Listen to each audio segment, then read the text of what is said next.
This NFL Draft Bible Player Spotlight live on location, Mobile, Alabama for the Senior Bowl with Durham Smythe, Notre Dame, Fighting Irish. How does it feel to make it to Mobile after your 4 years? It's really exciting, man.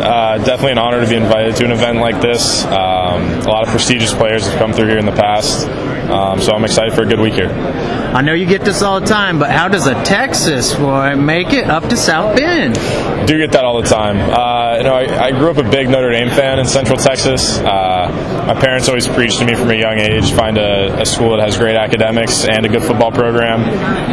Notre Dame fit that bill pretty well for me. Took a visit my senior year of high school, 2 feet of snow on the ground, fell in love anyway, and the rest is history there. Who was your favorite Notre Dame player growing up when you was watching as a young fella? Yeah, growing up, Jeff Smarja was my favorite. That was kind of the peak of my football interest as a kid, and he was killing it with Brady Quinn back in the day, and he was my favorite. I was kind of heartbroken Jeff went into baseball. You had to be the same, right? I definitely was heartbroken. It's turned out pretty well for him, I think. So I think he made the right call there, so I can't fault him on that, though. What other schools were knocking on your door? Texas was up there. I was committed to Texas for a while during that process. Stanford. Those were kind of my top three after I shaved everything down. And obviously 3 great programs. Was it Brian Kelly that recruited you? It was. Okay. It was, yes. And how did he convince you to make the deal? There wasn't much convincing, to be done. I fell in love with the people, whether it be, the academic staff, the athletic staff, the coaches, the other players. So there wasn't too much convincing to be done.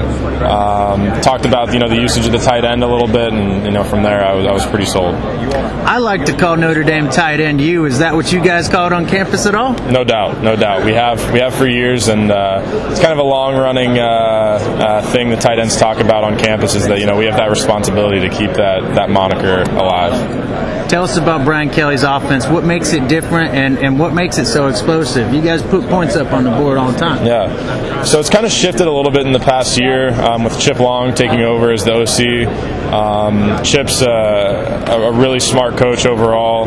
Likes to go fast.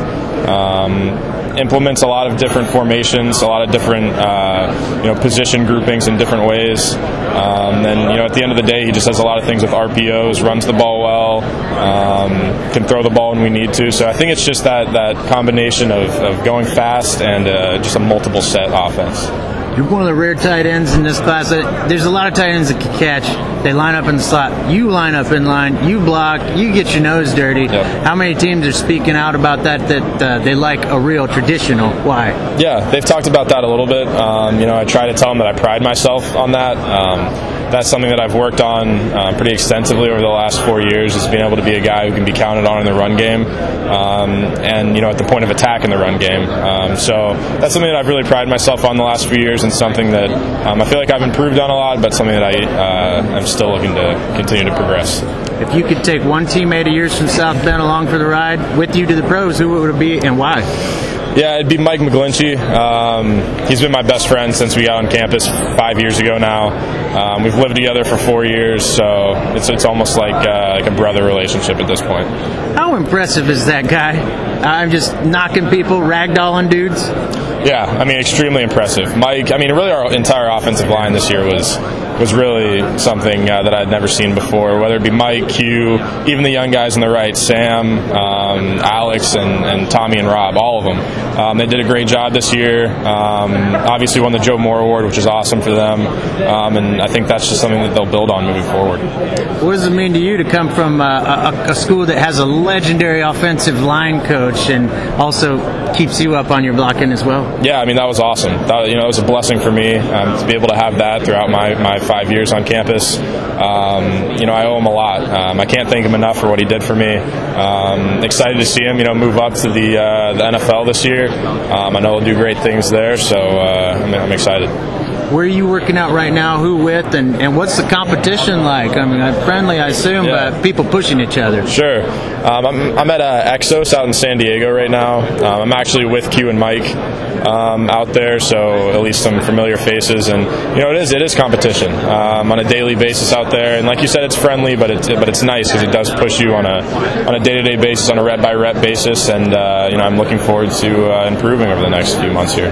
What are you working with? Any kind of position coach or like tight end guru to like polish up your routes or what? Not so much a tight end guru.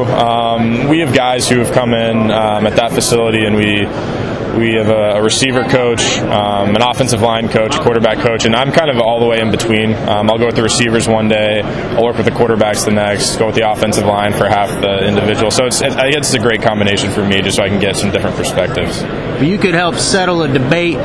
Draft Twitter's up in arms about exactly how fast Josh Adams is. I think he's such a long strider, you can't tell how fast he is. What's your take about his speed and his game? Yeah, I mean, no doubt. I don't know if I could give you a number because I'm not great with 40 numbers or anything like that, but I know one thing, and that's when Josh would break through the line or get to the second level, and like you said, he got to the point where he could get those knees up and get that stride going. He very rarely got caught. And with a back as big as he is and as strong as he is, I think that's something that's pretty rare, pretty overall rare combination of size and speed there. I love Josh. He's one of the most humble players on our team. Never asks, puts himself above anybody else. Great guy overall, and I think he'll really be a good back in the league for a while. What coach would you credit the most for the man that stands before us today? That's a tough one. There's definitely a few that have molded me over the years. I think it comes down to three, really.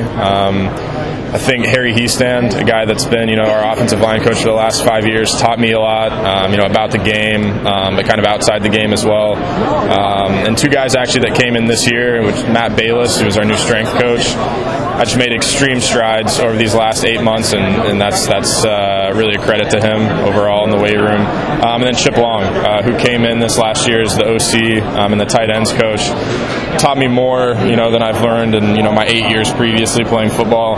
I got a lot from him, and I'll take all those lessons and just kind of try to translate to the next level. Describe your game to someone maybe who hadn't seen your play. What would you say a Durham Smythe play is like? I would say tries to play as versatile as possible. Like you said, over the last couple of years, I've really focused on establishing myself as an efficient run blocker. Something that a lot of guys, kind of overlook at this position in college. While at the same time, I want to be a guy who's, reliable in the pass game. Ultimately, I want to be a guy who doesn't have to be taken off the field. So if it's 3rd and 1, I can run a power, I can block the defensive end. But if it's 3rd and 12, I can stay on the field and run a 15-yard, whatever pattern.